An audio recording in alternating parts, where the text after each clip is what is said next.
Hola, ¿cómo están nuevamente? Bueno, buenos días a todos y nuevamente vamos a hablar esta vez de un tema un poquito más específico, que es el electrocardiograma en general, pero el electrocardiograma como una herramienta para hacer el diagnóstico de enfermedad de Chagas en nuestros pacientes cuando ya tiene compromiso cardíaco. Pero hay que entenderlo primero y esto pasa que uno cree que sabe electrocardiograma y a veces no es tan cierto cuando uno ve electrocardiogramas complicados como este, que parece un rayón en un tablero o alguna cosa así loca.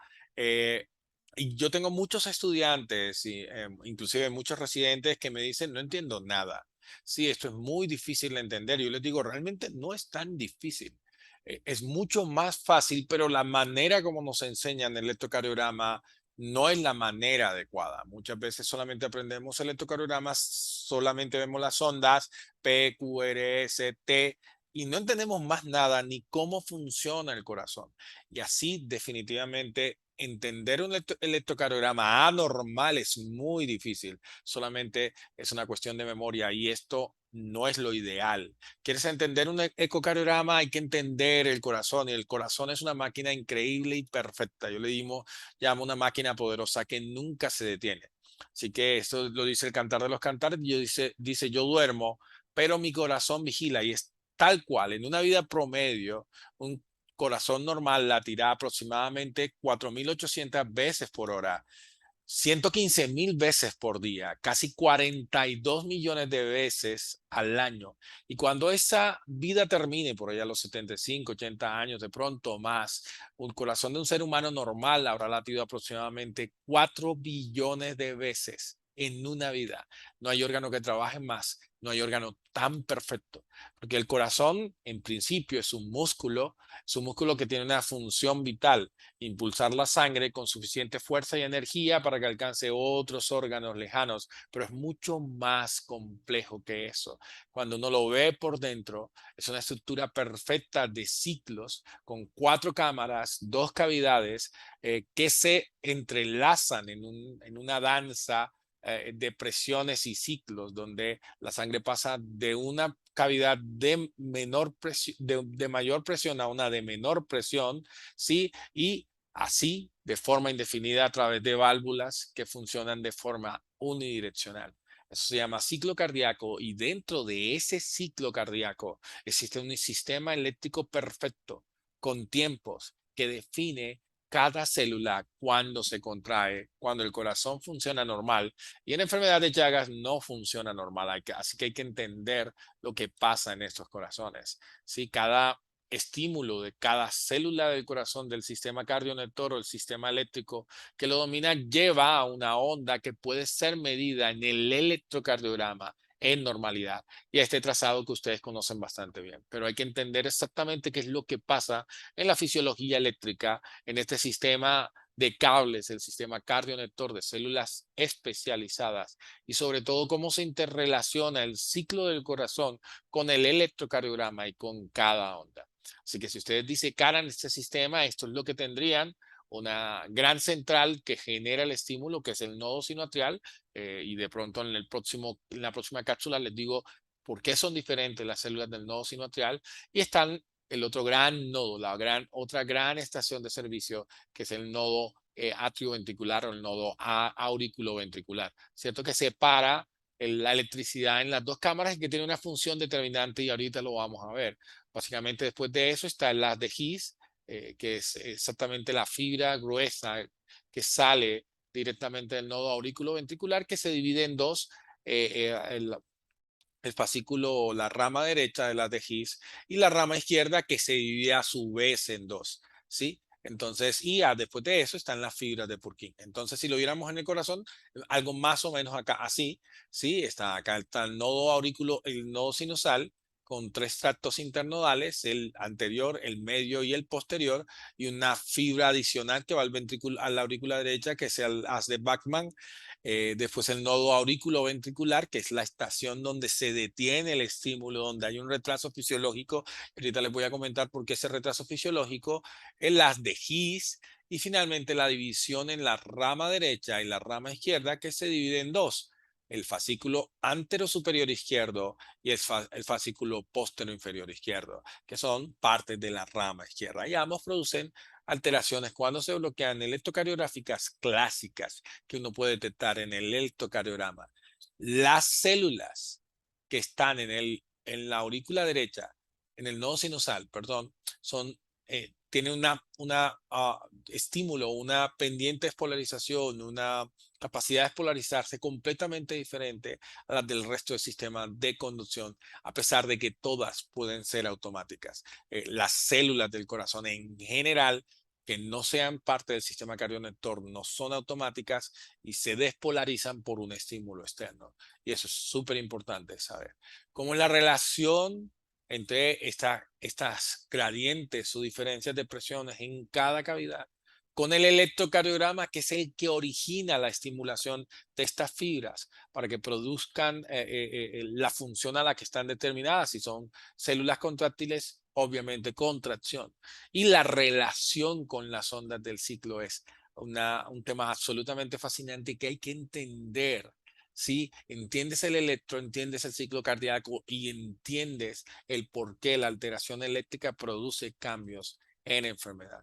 Es lo que ustedes van a ver siempre que ven un ciclo cardíaco, son estas tres ondas de estas tres cavidades. Estos son presiones. Fíjense que acá en la vertical ven presiones que van de 0 a 120, pero pueden ser más, 180, 200. Eso termina siendo, lo rojo es la presión dentro de la aorta, lo verde es la presión dentro del ventrículo izquierdo y lo amarillo es la presión dentro de la aurícula. Estas tres cavidades separadas por dos válvulas. Esto puede ser izquierdo o derecho. En general utilizamos el derecho como un ejemplo, el izquierdo como un ejemplo, pero lo mismo pasa en el lado derecho, solo que las presiones son mucho menores, se atenúan. Pero también está la pulmonar separada del ventrículo derecho por la válvula pulmonar, separada de la aurícula derecha por la válvula tricúspide. Así que tienes tres cavidades que se comunican, que juegan entre ellos, en donde la electricidad es absolutamente importante. Y bueno, básicamente lo que ocurre acá, ahorita se lo voy a mostrar en movimiento, es que la presión aórtica en reposo o en diástole es aproximadamente 80. La presión del ventrículo izquierdo es muy baja al principio de la diástole, así que la válvula o la presión para que se abra la válvula aórtica debe aumentar, ¿sí? Durante la sístole para que se iguale con la presión aórtica. Cuando la presión del ventrículo izquierdo se iguala con la presión aórtica, se abre la válvula aórtica cuando está, digamos que la presión de la válvula aórtica sea en diástole 80, la presión en ventrículo izquierdo alcanza ese 80, el ventrículo se tiene que contraer porque al final de la diástole la presión del ventrículo izquierdo es baja, se contrae, alcanza la presión de 80 y cuando es más de 1 milímetro de mercurio, 81, se abre la válvula aórtica y sale el líquido, la sangre, con fuerza, se aumenta la presión, arrastra la presión aórtica, bien que normalmente son iguales en sístole, excepto si hay algo que obstruya el tracto de salida o la válvula aórtica, normalmente son normales y se va descargando la sangre a través de nuestro organismo, ¿sí? Entonces la sangre se descarga y empieza a bajar la presión en la aorta y en el ventrículo izquierdo. ¿Sí? Una vez que la presión o la sangre o la mayoría de sangre sale en un latido durante la sístole, la presión del ventrículo izquierdo es alta y la de la aurícula es baja, ¿sí? La de la aurícula que está acá. Y para que se llene nuevamente el ventrículo, la presión tiene que bajar. Esto se llama relajación isovolumétrica. No cambia el volumen, no hay salida ni entrada, simplemente se relaja el músculo cardíaco. Y al relajarse el músculo cardíaco y bajar 1 milímetro de mercurio por debajo de la presión de la aurícula, la válvula mitral se abre, la sangre sale y llena otra vez el ventrículo. Y otra vez, mientras llena el ventrículo y la sangre se apoya sobre las paredes, se iguala la presión del ventrículo izquierdo a la de la mitral, de la aurícula izquierda, y el corazón en esos momentos deja de entrar sangre. Pero tiene que pasar algo nuevo y esa es la última parte de la sístole, que es la contracción atrial. Y la contracción atrial lo que hace es aumentar la presión en la aurícula izquierda, eso es lo que se correlaciona con la P del electrocardiograma, y nuevamente dar la última patada, la último lleno o el último volumen que nuevamente de la aurícula izquierda ingresa al ventrículo izquierdo. Ahí nuevamente empieza el ciclo y otra vez tiene que aumentar la presión en el ventrículo izquierdo para alcanzar la presión en la aorta para que se produzca la eyección. Un poquito mejor, la pueden ver acá. Esto siempre hay que repetirlo para verlo y miren la relación con el electrocardiograma, ¿no? Entonces, esta es la sístole. Acá se aumenta la presión en el ventrículo izquierdo, que abre la válvula aórtica justo acá, ¿sí? Cuando se igualan las presiones y la presión en el ventrículo la supera y otra vez baja la presión. La sístole corresponde al QRS en general, la parte media final del QRS, ¿sí? Es lo que corresponde a la sístole mecánica cuando hay o se produce la estimulación de los ventrículos. En general, la T, la repolarización, ocurre al final de la sístole y la pausa entre la T y la primera onda del electrocardiograma, la P, que es la primera parte en diástole, cuando se llena nuevamente la aurícula izquierda, y cuando se llena el ventrículo a partir de la aurícula izquierda, después de que bajó su presión, una vez se llena, otra vez empieza la sístole y el QRS. Este retraso que ven acá, el PR, el espacio entre la P y la R, corresponde al momento, ¿sí? En donde la presión del ventrículo izquierdo empieza a incrementarse y debe haber un retraso fisiológico ahí para esperar que la presión alcance a la del ventrículo izquierdo y no estimular antes el ventrículo izquierdo porque la válvula aórtica está cerrada.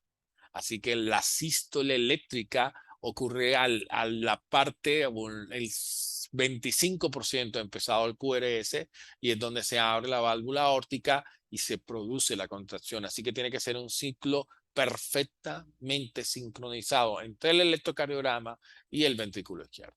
Más o menos esto es el ciclo cardíaco. Acá lo ven mucho mejor, ¿sí? Acá están las ondas y como cada latido en sístole aumenta la onda, nuevamente se relaja, se abre la válvula mitral y la tricuspidia, se llena el ventrículo, otra vez aumenta la presión en el ventrículo izquierdo y vuelve y se produce la contracción. Mírenlo acá a la derecha, mucho mejor, ¿sí? En donde la diástole es mucho más larga que la sístole, que solamente tiene dos fases: el aumento de la presión en el ventrículo izquierdo, que se llama contracción isovolumétrica. No se ha abierto la válvula aórtica, así que solo se contrae y aumenta la presión, hasta que aumenta la presión por encima de la aorta y se abre la válvula aórtica, y ahí eyección, que es la segunda fase de la sístole. Mientras que la diástole tiene cuatro fases. La primera es la relajación isovolumétrica, la presión está alta, el ventrículo se relaja, disminuye por debajo de la presión de la aurícula izquierda, se abre la válvula mitral y empieza la segunda fase de la diástole, que se llama llenado pasivo, solamente por diferencia de presión. Las presiones se igualan, ¿sí? Y eso se llama diastasis, deja de ver paso de sangre, excepto un poquito de las venas pulmonares, y la fase final, que se llama la sístole atrial, en donde la aurícula, ahora impulsada por en el electrocardiograma sería la parte final de la P, o la P, produce su contracción, aumenta la presión por encima del ventrículo izquierdo y el líquido sale, y nuevamente se produce ese ciclo infinito, ¿cierto? Lo pueden ver acá mucho mejor. Sístole, diástole, perfectos, entronizadas con el electrocardiograma. Así que la P es la contracción atrial, la diastasis o el momento de la contracción isovolumétrica, ese es intervalo entre la P y el QRS, el intervalo PR, que es súper importante en la electrocardiografía, el QRS, la contracción del ventrículo izquierdo, y finalmente la diástole y el reposo.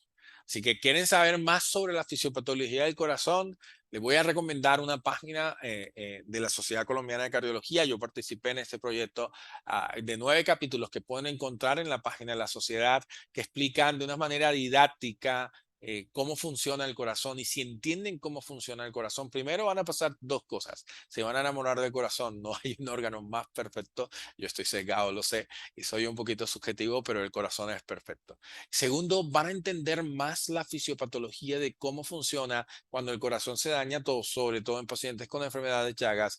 Y tercero, van a entender por qué la electricidad del corazón y por qué funciona como un órgano eléctrico. Así que les dejo el intro de esta página y ahorita les doy la página para que vean este trabajo muy bonito de cómo entender el corazón fisiopatológicamente les puede ayudar a entender también el electrocardiograma.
Bueno, ahí les dejo el link, eso lo van a encontrar en la página de la Sociedad Colombiana de Cardiología. Y bueno, básicamente lo que está en la página y ahí está, acá abajo, acá en la zona gris está el link si quieren entrar o ponen Sociedad Colombiana de Cardiología, capítulo de falla y la serie se llama Conexiones Vitales. También la pueden buscar así, Conexiones Vitales en el corazón de la falla en YouTube. Y ahí van a entender mucho más cómo funciona el corazón. Entendiendo el corazón, entienden el corazón en insuficiencia cardíaca, que es más o menos algo parecido a lo que pasa en pacientes con enfermedad de Chagas. Bueno, esa es la primera cápsula, además son más corticas. En la segunda vamos a ver cuál es el potencial de acción y cómo se puede medir la electricidad del corazón. Muchas gracias.